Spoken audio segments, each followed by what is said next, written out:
অনেক ভাই, যার সঙ্গে আমি কথা বলেছি তিনি ১৩ বছর যাবৎ আসলে ডোমের চাকরি করছেন। বিশেষ করে বলা যায় যে তিনি যখন কোনো চাকরি পাচ্ছিলেন না, তখন সরকারি একটা বিজ্ঞপ্তির বিপরীতে তিনি অ্যাপ্লাই করেন এবং তার চাকরি হয়ে যায়। প্রথম দিকে তিনি চাকরি করবেন কিনা সে নিয়ে ভাবছিলেন, কিন্তু পরের দিকে তিনি আর নিজের লোভ সংযত করতে পারেননি, তেমনটাই তিনি বলেছিলেন, এবং তাই তিনি তার চাকরিতে জয়েন করেন। তাকে প্রথম দিকে বলা হয়েছিল যে তিনি লাশ কাটাকাটি করতে হবে না, তিনি শুধুমাত্র অ্যাসিস্ট করবেন, বা যেটাকে আমরা মেডিকেল এর ভাষায় বলি হচ্ছে একেবারে অ্যাসিস্ট করার পাশাপাশি থাকা এবং সব কিছুকে অবজারভেশনে রাখা। সো মেডিকেল অবজারভেশনের জায়গা থেকে ডক্টরের পাশে তিনি অ্যাসিস্টমেন্ট হিসেবে থাকবেন এবং সেখানে তিনি দায়িত্ব পালন করবেন।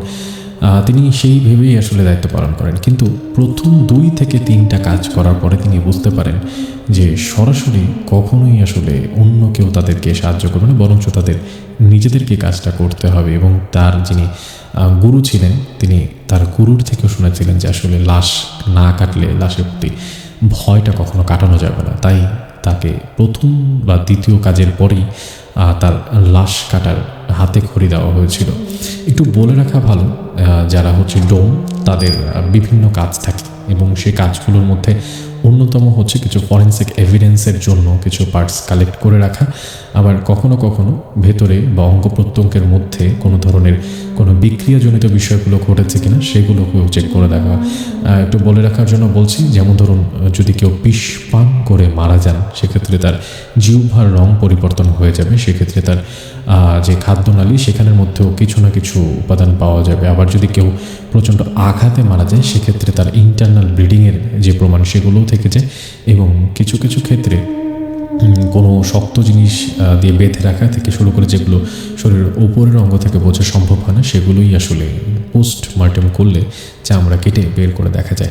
প্রচণ্ড বিভৎস এই বিবৃতি বা বিবরণ আমি দিলাম না, সরাসরি আমি যে ঘটনা তার থেকে শুনেছি সেই ঘটনাতে চলে যাচ্ছি। ঘটনার ৩য় দিন তিনি জয়েন করেছেন, ঠিক সন্ধ্যার আগে আগে একটা লাশ আসে।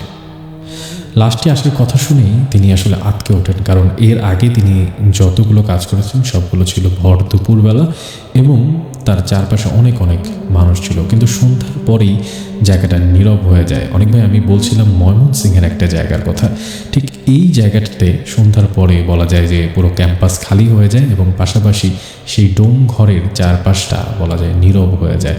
তাই সেইখানে মাত্র ২ জন মিলে একটা লাশকে হ্যান্ড ওভার করতে হবে, বিষয়টা জেনে সে কিছুটা বিব্রত হয়ে যায়। কিন্তু যেহেতু এর আগে সে দুটো লাশ কাটার ঘটনার সাথে যুক্ত ছিল, তাই তিনি কিছুটা স্বাভাবিক ছিল। যেটা ঘটনাটা ঘটে সেটা হচ্ছে যে ৩য় দিনের দিন যখন তিনি লাশ কাটতে ঢোকেন, তখন প্রথমেই তার আতঙ্কের কারণে তার যিনি গুরু ছিলেন তিনি তাকে এক ধরনের পানীয় পান করতে দেন। অনেকে একটু বলার জন্য বলছি, আমি জানি গুড নাইট কখনোই মদ্যপান বা এগুলোকে সাপোর্ট করে না, কিন্তু কেউ কেউ আছেন যারা এই কাজটার সাথে জড়িত এবং এই জিনিসগুলো আসলে ব্যবহার করেন। আমি বলতে যেটা চাচ্ছি নিশ্চয়ই আপনি সেটা বুঝতে পারছেন। তো সেই পানীয়টা পান করার পরে তারা সেই রুমের মধ্যে ঢোকেন এবং নির্ধারিত কাজগুলো তিনি করতে শুরু করেন, বলা যায় প্রস্তুতি নিতে শুরু করেন।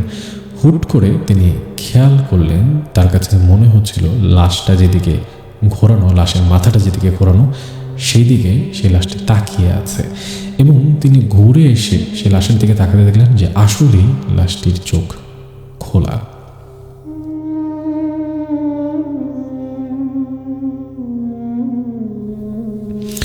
অনেক একটু বলে রাখা ভালো যে এটি দেখে সে প্রচণ্ড ভয় পেয়ে যায়। ভয় পেয়ে যাওয়ার একটা বড় কারণ ছিল হচ্ছে এই ধরনের লাশ তিনি কখনো আগে দেখেননি। তিনি ভয় পেয়ে যেয়ে চিৎকার করার পাশাপাশি লাশ কাটার ডোমের যিনি প্রধান ডোম ছিলেন তিনি দৌড়ে আসেন এবং তিনি তাকে শান্ত করে বলেন যে অনেক সময় আত্মহত্যা হলে কিংবা অপঘাতে মৃত্যু ঘটলে কিংবা হার্ট অ্যাটাকের মতো সিচুয়েশনেও অনেকেই চোখ খোলাই থাকে, সেক্ষেত্রে চোখ বন্ধ হতে বেশ কিছু সময় লাগে। সো এইটা নিয়ে আসলে আতঙ্কিত হওয়ার কিছুই নেই। এটি বলার পরে সে কিছুটা রিল্যাক্স হয় এবং সে বুঝতে পারে যে এটা আসলে অলৌকিক কোনো বিষয় নেই এবং সেদিনকার মতো সে সমস্ত কাজ চুকিয়ে বাড়িতেও ফিরে আসে। ঘটনা শুরু হয় আসলে বাড়িতে ফিরে আসার পরে।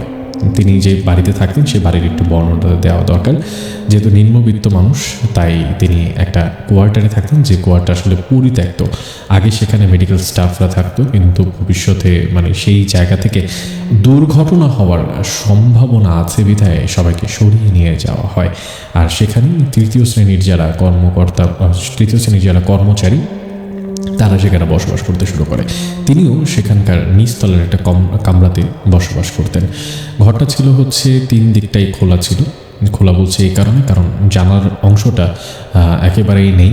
যখন সবাই ছেড়ে চলে যায় তখন অনেক চোর ছাচ্চোর এসে সেখানকার লোহার যে অংশগুলো সেগুলো কেটে কেটে নিয়ে যায়। তাই সেখানে সে কোনোভাবে একটা পর্দার মতো দিয়ে রাখার চেষ্টা করে, যাতে করে সরাসরি কোনো কিছু ঘরের মধ্যে প্রবেশ করতে না পারে। এবং সেই পর্দার চারপাশে তিনি পেরেক দিয়ে এক ধরনের কাঠ মেরে দেন, যাতে করে সেই পর্দাগুলো বাতাসে না উড়ে যায়। আর দুটো দিক তিনি সরাসরি সিল গালা করে দেন, একেবারে বলা যায় যে কাঠের গুঁড়ি দিয়ে সিল গালা করে দেন। তিনি বাড়িতে আসেন এবং তিনি একাই থাকতেন। তিনি হাত মুখ ধুয়ে ঘুমানোর প্রস্তুতি নিয়েছিলেন। হঠাৎ করে তিনি একটা শব্দ শুনতে পান। শব্দটি আসছিল তার বাড়ির ঠিক পেছন থেকে। তার বাড়ির পেছনে যাওয়ার জন্য তাকে মেইন গেট দিয়ে বের হয়ে তারপরে পেছনে হেঁটে যেতে হবে, তাই তিনি খুব একটা গুরুত্ব দিলেন না। তিনি প্রতিদিনের মতোই গোসল টোসল করে ঘুমিয়ে পড়ার প্রস্তুতি নিলেন। অনেক ভাই, উনি যখন ঘটনাটি বলছিলেন তিনি তখন বলছিলেন যে এখন হইলে ভয় পাইতাম না, কিন্তু ওই সময় বহুত ভয় পাইছিলাম। কি দেখে তিনি ভয় পেয়েছিলেন সেটা বলছি। অনেক ভাই, তিনি দেখতে পেয়েছিলেন যে কেউ একটা, মনে হচ্ছিল যে পাগুলোকে ফ্লোরের মধ্যে রেখে হিচড়ে হিচড়ে হেঁটে হেঁটে তার জানালার পাশের দিকে আসছিল। আমি আগেই বলছিলাম যে 3টে জানালা ছিল, তার মধ্যে 2টো তিনি সিলগালা করে দিয়েছিলেন কাঠ দিয়ে, আর একটা তিনি খোলা রেখেছিলেন বাতাস আসার জন্য, কিন্তু পর্দা যাতে পুরোপুরি উড়ে আসতে না পারে তাই তার চারপাশেও কাঠ দিয়ে তিনি আটকে দিয়েছিলেন।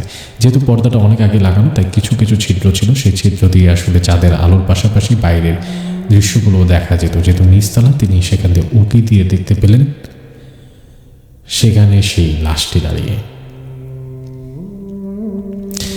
অনেক ভাই, আমি যখন বলছি আপনি কতটা বুঝতে পারবেন আমি জানি না, কিন্তু তিনি যখন বলছিলেন তার কথা শুনে আমি বেশ ভয় পেয়ে যাই। সেই লাশটি দাঁড়িয়েছিল এবং লাশটি দাঁড়িয়েছিল ঠিক সেইভাবে কাফনের কাপড় দিয়ে পেঁচানো। মনে হচ্ছিল যে ঠিক এই মুহূর্তে সেই লাশটিকে কাটাকাটি করার পরে কেউ একজন এনে এখানে দাঁড় করিয়ে রেখেছে। লাশের চোখ ছিল খোলা, লাশের বুকের মাঝখান দিয়ে ছিল চেরা। মনে হচ্ছিল মাত্রই তারা সেলাই করে দিয়ে এসেছে, সেই সেলাইয়ের কোনো একটা পার্ট হয়তো বা একটু হালকা ঝুলে আছে। তিনি সেদিকে যখন তাকিয়ে আটকে উঠলেন, তিনি পড়ে গেলেন ফ্লোরের মধ্যে এবং তিনি চিৎকার দিয়ে ঘর থেকে বেরও হয়ে গেলেন। বের হয়ে যাওয়ার পরে আশেপাশের আরও কয়েকজন দৌড়ে আসলো এবং দৌড়ে এসে তাকে শান্ত করার চেষ্টা করলো, পানি দিল এবং শান্ত করে বলল যে তিনি মনেরও ভুল, যেহেতু তিনি এই কাজগুলো নতুন করছেন, তার ভয় করছে, তাই এমনটা হচ্ছে। তার ভিতরে একজন খুবই আলেম টাইপের লোক ছিলেন, তিনি ফু দিয়ে তাকে আবারও বন্ধ করে ঘুমোতে পাঠিয়ে দিলেন। সেদিনকার মতো তার আর কোনো ঘটনা ঘটেনি। তার পরের দিনের ঘটনা ঠিক আবারও সন্ধ্যার আগে আগে একটা লাশ আসলো।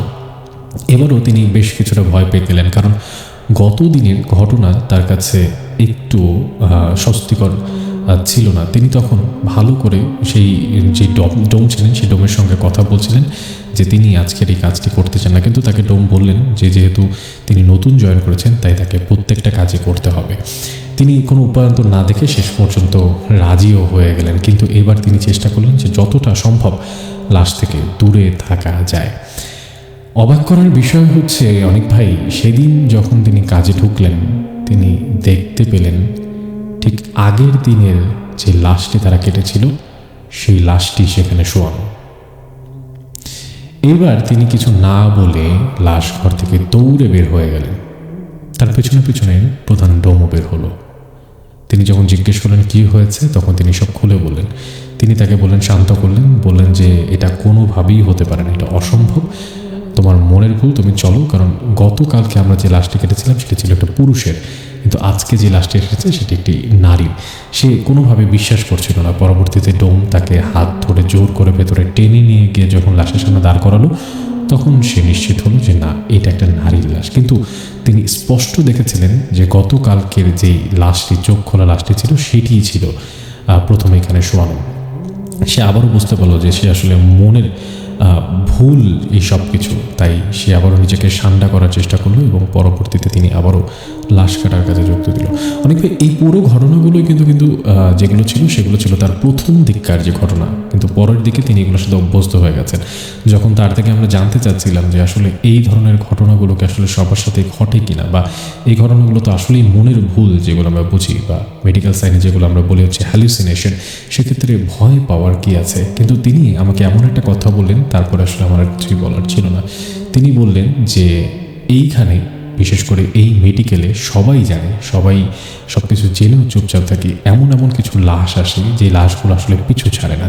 বিশেষ করে তার এই 13 বছরের লাশ কাটার যে জীবন, সেই জীবনে সে এমন অনেক লাশ পেয়েছে যে লাশগুলো তাকে 2 দিন 3 দিন এমনকি 1 সপ্তাহ পর্যন্ত জ্বালিয়েছে। কিছু কিছু লাশ ছিল তিনি যখন ঘুমিয়ে থাকতেন, তিনি ঘুম থেকে উঠে যখন তাকাতেন তখন দেখতেন ঠিক তার পাশেই লাশগুলো শোয়ানো। এখন তার কাছে এমন বিষয়গুলো হয়ে গেছে যে তিনি এগুলোকে খুব একটা বেশি গুরুত্বই দেন না, তিনি আবারও ঠিক পাশ কাটিয়ে ঘুমিয়ে পড়েন।